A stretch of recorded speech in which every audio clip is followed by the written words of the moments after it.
Hello, I'm Phil Little, host of the Private Investigator Experience podcast, where we talk about the life and cases of a private investigator. And from time to time, I post some thoughts on things going on around the world that might affect us here at home, either in a violence form or some sort of incident that can affect us here in the States. If this is your first time with us, I own West Coast Detectives, a 102-year-old global security firm, and I work my cases through the lens of my military, law enforcement, intelligence service, and global security background. Then I just add a touch of my biblical worldview to come up with solutions for our clients. Is it only me that feels like the country and the world is out of control? I feel like I'm in a room with lights flashing all around on all the walls, and I'm just spinning around trying to look at all the pictures, and I'm losing my balance.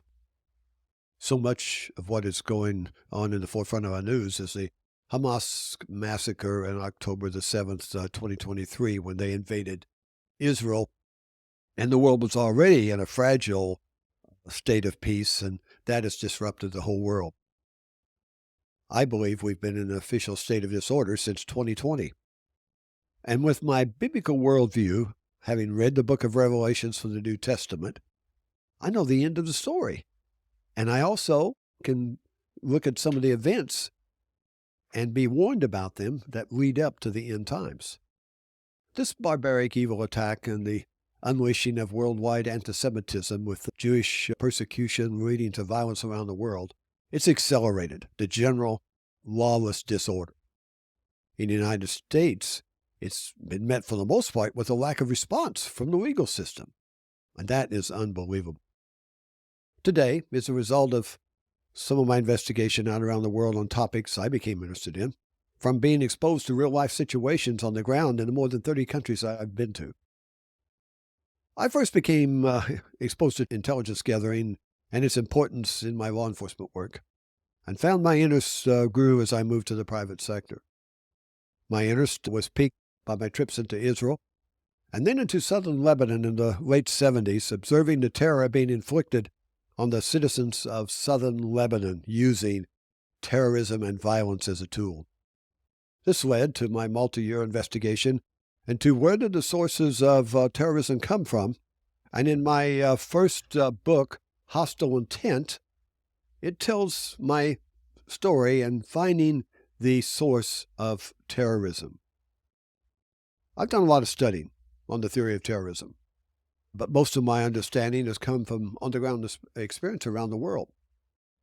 And using what we call tradecraft in our business, or HUMIT, in gathering of information, and you might not know what that term is. Well, all it is, it's gathering information from real people on the ground. One of the things I learned from my early studies, that violence appears to have 25-year cycles. And with events in the world then changing the form of violence and its execution. I'm reminded of an old radio show, and I'm dating myself here. I was just a small child, though. It was back in the 50s when there was a radio show on called The Shadow. And every show opened with this deep voice saying, "No one knows the evil that lurks in the heart of man. Only the shadow knows." And I determined right then I wanted to be one of those who knew the secrets from the shadows. And from those early days of my journey, I've seen terrorism and violence take on more and more evil. And the example of October the 7th Hamas massacre in Israel just highlighted that, and I thought I'd seen some pretty nasty things from ISIS and other places where I've been involved in terrorism investigations out around the world. When I start talking about terrorism, we could go on for hours, but let's focus on the most recent changes in the world which has spread violence and terrorism around the world. My investigation revealed that the start of the really public disorder to a heightened type was in 2020, after the George Floyd case, and then the racial unrest that followed that. Then, with the lockdowns from the pandemic, we've seen violence grow out of control. From that time until now, and with a lack of enforcement in so many of the cities across the country, public disorder has evolved into one of the most serious forms of violence since the Second World War, where Hitler used the same approach to bring Germans to the point of accepting his rule to bring, now listen to this, order from the disorder that had swept Germany, not unlike what's happening here. Think about what happened in the U.S. and how this spread around the world. Why has disorder been allowed to grow with all this civil disobedience and violence when in the past, existing laws were used to shut it down and prosecute the instigators of the violence quickly? It takes a deep dive investigation into this issue to discover what the difference is this time. One big difference is key institutions, universities, schools, institutions of all type, major corporations, government agencies, at the highest levels, and then with the Justice Department being co-opted or taken over by individuals which seem to oppose to our American way of life and the freedoms that our Constitution guarantees. The safeguards the framers of our Constitution put in place have been ignored, as if they weren't there. And no one has risen up to say and push back, stop, no way, not on my watch. You're not going to destroy the Constitution. This is not the time to be concerned. We have to become alarmed, for the next 7 months will tell if we turn around the decline of our great experiment, the American Republic, with 248 years and counting.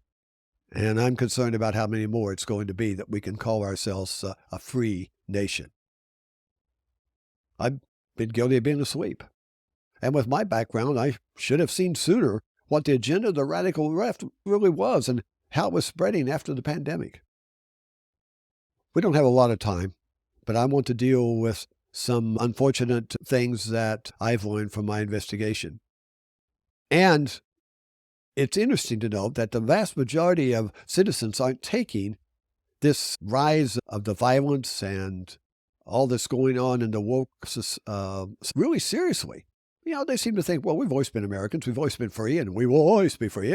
This is a cycle. It'll clear up and we'll be back to normal. So, folks, it's not going to happen this time. And it's really amazing to understand how far this woke ideology has gone when over the last 2 or 3 years, all the polls show that 70% of the people plus are against this woke ideology and all it stands for. Well, what is wokeness? What is critical race theory? A lot of people don't even know what that is yet. And DEI, we've heard a lot about that. Diversity, equity, and inclusiveness. As an investigator, I've spent considerable time in investigating this movement, and I found hidden in this agenda is the effort to change our country from a republic governed by a constitution and a Bill of Rights to a totalitarian rule. How did this wokeness get so far advanced with the majority of us not seeing what was happening? Part of the answer is that the backers of the woke movement were quietly moving into positions of power in all the institutions I've mentioned above. With 2020, they then were ready to come out in the open with the cover of the lockdown. Their playbook is not new. I saw it in many countries I worked in around the world. The position of many of America's enemies has for decades believed that the only way to bring America down was from within. We would never do it from without because of our military and the armed citizens. They could never pull that off. So their idea was to get people in the system, rise to a position of control and influence. They finally achieved much of that internal control that the communists back in the days of the 60s would only fantasize about. I deal in facts, and if anyone takes the time, you will find out the facts on what the real agenda is. Wokeness has infiltrated every industry, from the military to media to corporate businesses, in lack of a public support. Why is that? But many concerned Americans think it can be stopped if the silent majority rises up. The word woke was first printed in 1962 in New York in a Times essay, and it traditionally has meant consciousness and aware. The Oxford Dictionary term originally meant well-informed or up-to-date, but now it seems to mean alert to racial or social discrimination and injustice. At least that's from some of these radical leftist viewpoints. Wokeness, as we think of it today, has a lot of its roots in the decades of critical race theory coming from universities and now down in high schools and even grade schools. Today, it's intertwined with our cancel cultural and critical race theory and progressive activism. and it's everywhere you look. Even the U.S. military has offered personal development classes focused on diversity, equity, and inclusiveness. Let me say here, our country is not perfect. We've done a lot of things we shouldn't, but let me tell you, we're the best in the world, and we have done more to correct our mistakes, particularly when it involved race, than any other country in the world. And if you talk to, I know many of my black friends and black members of my family, we're a multiracial family, have a whole different viewpoint than what you hear from these radical leftists. But General Mark Milley, former chairman of the Joint Chiefs of Staffs, defended the teaching of critical race theory and other woke curriculum in military academies. That was testimony before the House Armed Services Committee. I think we should spend more time on training our soldiers how to fight and how to recognize terrorism and deal with it. Seems like that would be a little more important. The media has similar come under fire for their activism. They're just a mouthpiece for wokeness, and they're not even trying to hide it. School districts have faced public outcry over their teaching of the critical race theory, leading many states to go so far as they're banning it because it's so detrimental to our young people's lives. The push toward wokeness picked up speed during the Obama administration when there was a separation of race from class. It was a class war that was started by that administration, and a movement to lump all non-white ethnicities into a homogeneous identity called diversity. But it wasn't until the last 2 years that wokeness reached a fever pitch.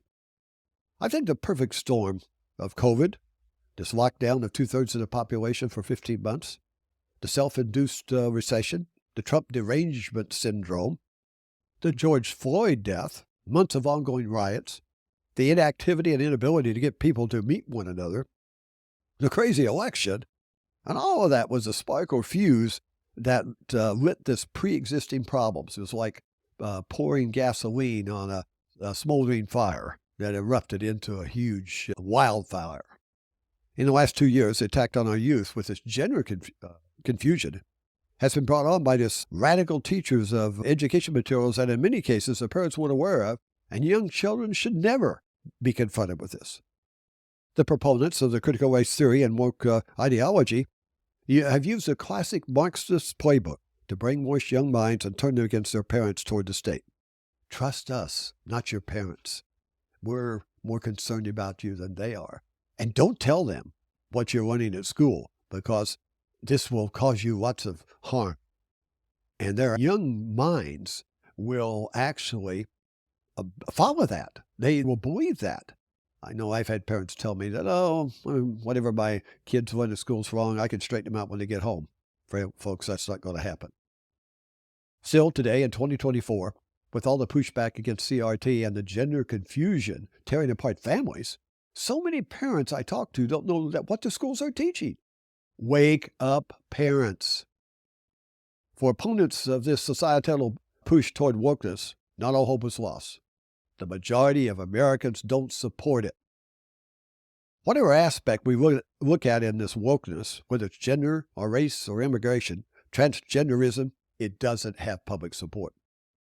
68% of American adults disapprove of the current administration's handling of the southern border, where an open-door policy has led to a massive influx of illegal immigrants into the country, and that's from a Pew Research poll. A Fox News poll further showed that despite a raging debate in many communities over the critical race theory being taught in schools, now listen to this. See if you're one of these. Nearly half of the voters say they have never heard of it. To me, that's unbelievable. And of course, I've learned a lot about it in the middle of it, so I just think everybody knows about this. But I'm talking to a potential audience that 50% at least have not heard of critical race theory and how dangerous it is. That is scary, folks, and we need to wake up. And only a quarter of Americans, or less, 20 to 25%, are in favor of teaching it to U.S. students.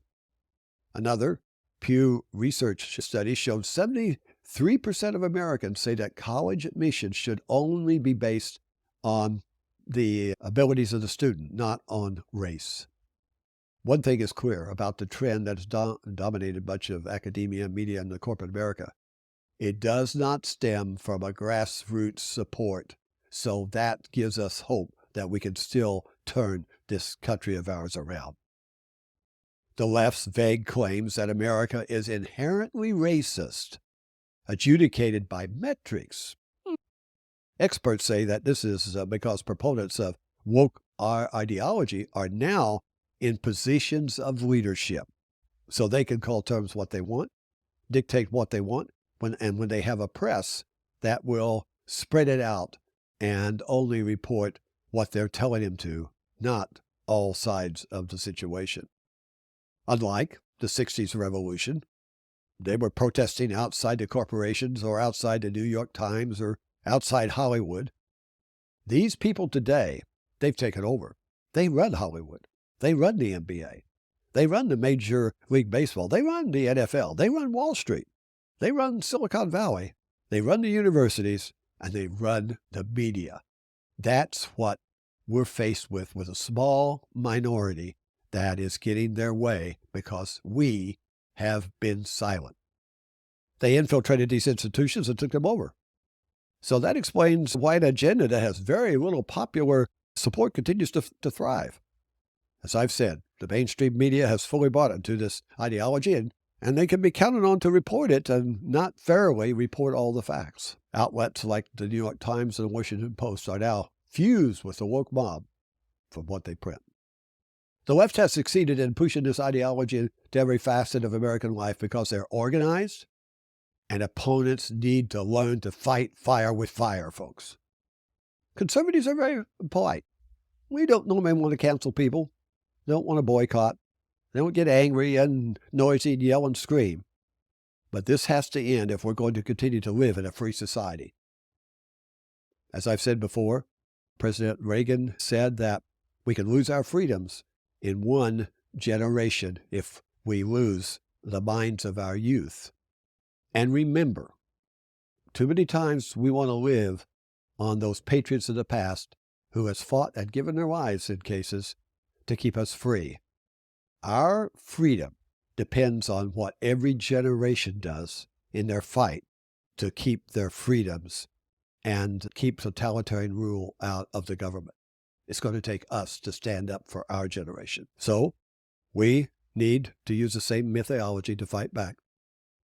Otherwise, we're going to be steamrolled, and like we have been, by a minority. Doesn't have popular support. They're just much better organized and better funded. Remember, back in 2010, what slowed down the Obama administration's program was when the Tea Party organized a takeover of the House with 63-seat pickup and slowed things down for a while. So it is possible to stop this takeover if the majority steps up and let their voices be heard. And we need to come out and come against the schools and other areas that are trying to brainwash our children. And then, this is a big company that we're all stockholders in. We need to vote for candidates who are against the radicalization of our country. I get asked, how do we vote? Well, let's put aside political parties. We first should investigate candidates' backgrounds. Are they supporters of the Constitution, rule of law, support First and Second Amendments, believe in religious liberty and the freedom for people not to be religious if they want to, believe that parents should control what their children are taught, and firmly believe in less government and more for citizens' control. That's a good start. If we can get men and women with those character traits, then we have a chance of keeping our country free. Will you step out of the crowd and stand with us? You can get involved just by liking, sharing, subscribing, and you know the drill. Hit that notification bell so you know about future posts. Get the word out to as many people as we can. Do your own investigation. Become an investigator. There's plenty of resources for you to do that. Find out what's going on in your community, and then make a point to do something about it by getting involved at your local level. Please leave any of your comments. I'd love to hear what you think about this. What's your thoughts about what's going on and how serious it is? Or maybe something that's going on in your community and you might want to find out if there's organizations that can help. Or if you have, maybe you have a situation in your life, family, or business that you would like to know if a private investigator could help you. send me an email directly, which is the best way to contact me. You can always leave comments on all the platforms, but my email is plittle, P-I, 777 at gmail.com. Let's take back the direction of our country. Be safe. May God bless you. May God bless your family. And may God bless America.